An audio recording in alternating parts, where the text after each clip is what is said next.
ஊரல் உற்சவம்னு பழைய நாளில் பேர். இன்னைக்கு அது சித்ரா பௌர்ணமி உற்சவமாக பார்க்குறோம். நேரம் அம்மா மண்டப கரைக்கு எழுந்துள்ளார் பெருமாள். ஜலம் இருக்கணும், ஜலம் இருக்குன்னு வச்சுப்போம். இந்த காவேரியில் ஜலம் ஓடுறதா இருந்தால் ஆனை போய் நிற்கும்.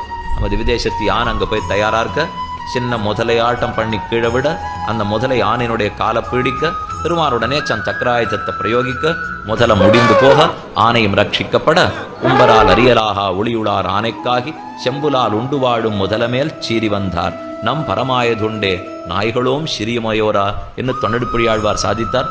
பெண்ணுலாம் சடையினாலும் பிரமண முன்னை காண்பான் எண்ணிலா ஊழி ஊழி தவம் செய்தார் வெள்ளி நிற்ப விண்ணுளார் வியப்ப வந்து ஆனைக்கு அன்று அருணையீந்த கண்ணுரா.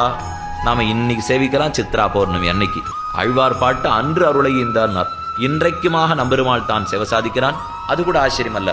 அந்த ஆனைக்கு ஸ்ரீ சட்டகோபம் மரியாதை உண்டு. அது காட்டின என்ன பக்திய லவலேசத்தை நாம காட்டினோம்.